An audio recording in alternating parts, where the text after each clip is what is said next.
आज तारीख 3 मार्च है और पश्चिम एशिया के मौजूदा हालातों को देखते हुए भारत की एनर्जी सिक्योरिटी पर बात करना बहुत जरूरी है।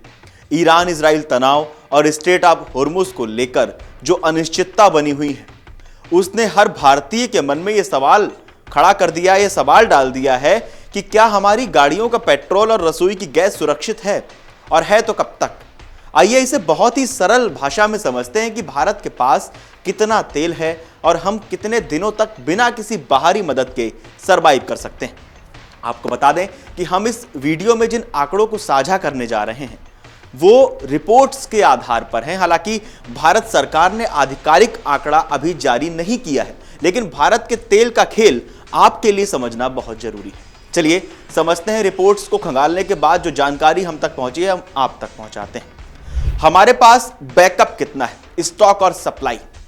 सबसे पहले बात करते हैं उस तिजोरी की जो संकट के समय काम आती है। भारत के पास दो तरह के तेल भंडार होते हैं। स्ट्रेटेजिक पेट्रोलियम रिजर्व, ये सरकार का गुप्त खजाना है जो जमीन के नीचे बनी बड़ी गुफाओं जैसे विशाखापट्टनम, मंगलौर और पादुर में रखा जाता है।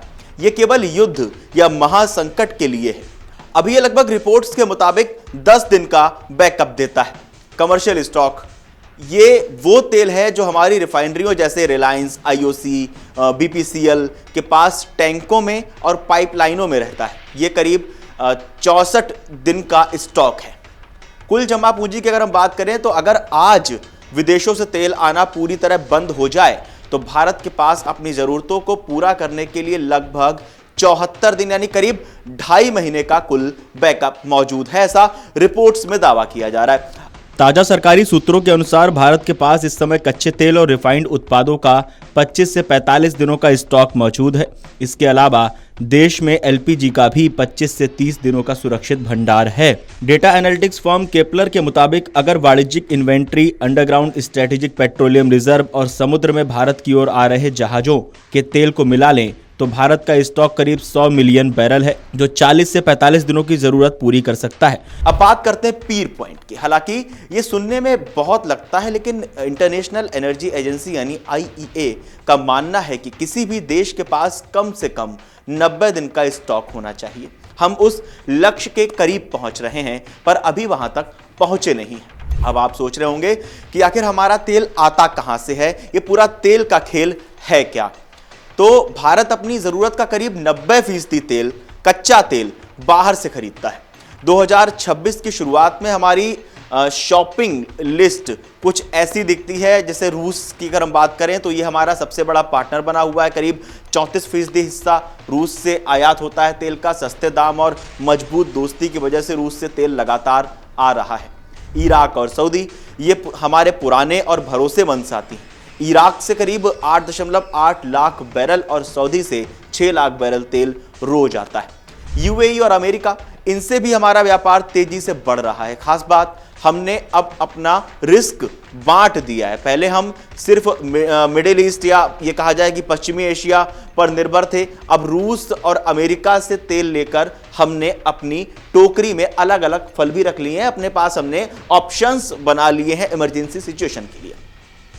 स्ट्रेट ऑफ होर्मुज का क्या चक्कर है, क्योंकि जैसे ही ये ईरान इजराइल का जो युद्ध है, जो जंग है, वो एकदम तेजी से बढ़नी शुरू हुई या अटैक शुरू हुए, मिसाइल्स दगने शुरू हुए, होर्मुज का जिक्र आने लगा। और होर्मुज पे हम इससे पहले भी बात कर चुके हैं दूरबीन में। तो ये पूरा खेल है क्या। अगर आप नक्शे को देखें तो खाड़ी देशों सऊदी, इराक, कुवैत से निकलने वाला हर तेल का टैंकर एक पतले से सकरे समुद्री रास्ते से गुजरता है, जिसे स्ट्रेट ऑफ हॉर्मुज कहते हैं। भारत का करीब 50% कच्चा तेल इसी रास्ते से आता है। हमारी 80% से ज्यादा एलपीजी यानी रसोई गैस यहीं से आती है। लगभग हाफ यानी 50% एलएनजी यानी नेचुरल गैस भी इसी रास्ते पर निर्भर है।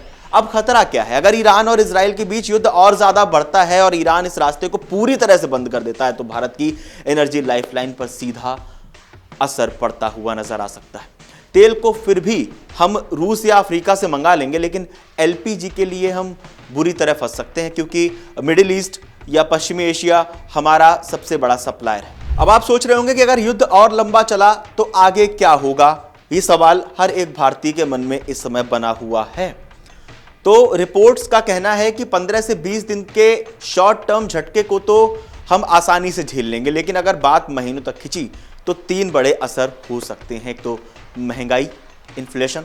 अगर होर्मुज पूरी तरह बंद हुआ तो इंटरनेशनल मार्केट में कच्चे तेल की कीमत 80 से 85 डॉलर प्रति बैरल के ऊपर भाग सकती है। जब कच्चा तेल महंगा होगा तो पेट्रोल डीजल महंगा होगा, जिससे सब्जी से लेकर हर सामान की ढुलाई महंगी हो जाएगी। गैस की किल्लत, एलपीजी एंड सीएनजी।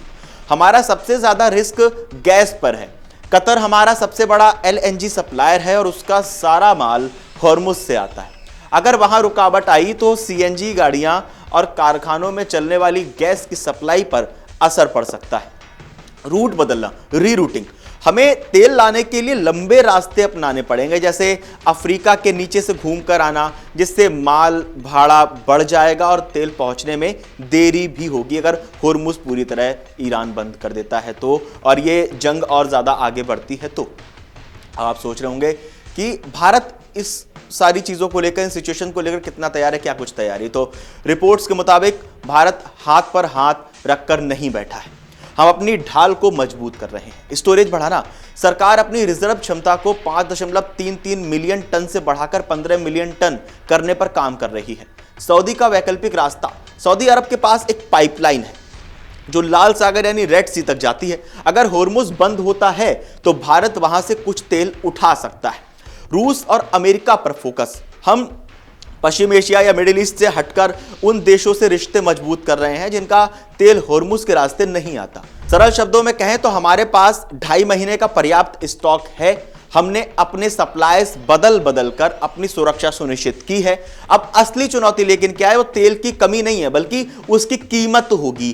तेल तो मिल जाएगा लेकिन वो जेब पर भारी पड़ सकता है, वो कितना महंगा हो सकता है। साथ ही रसोई गैस के मामले में हमें ज्यादा सतर्क रहने की जरूरत है, क्योंकि वहां हमारा विकल्प थोड़ा सीमित है। वहां हम होर्मुज का जो रास्ता है उसी पे डिपेंड है। सरकार की मौजूदा रणनीति, रूस से दोस्ती, मिडिल ईस्ट से रिश्ता और अपना रिजर्व बढ़ाना फिलहाल हमारे लिए बहुत फायदेमंद भी साबित हो सकता है। अब देखना यह होगा कि तेल को लेकर ऑफिशियल स्टेटमेंट क्या कुछ आता है, क्या भारत सरकार हमें जानकारी देती है, हम आपको तुरंत बताएंगे। अभी ये जो जानकारी थी ये कुछ रिपोर्ट्स के आधार पर थी, जिन रिपोर्ट्स में दावा किया जा रहा है उनके आधार पर जो आंकड़े हम तक पहुंचे वो हमने आप तक पहुंचाए। इस पूरी रिपोर्ट्स को लेकर, इस पूरी खबर को लेकर, स्ट्रेट अप होर्मुज को लेकर, तेल को लेकर, ईरान, इजराइल और अमेरिका को लेकर आपको क्या लगता है हमें कमेंट बॉक्स में जरूर बताएं। और देश दुनिया की तमाम बड़ी खबरें जानने के लिए देखते रहिए अमर उजाला।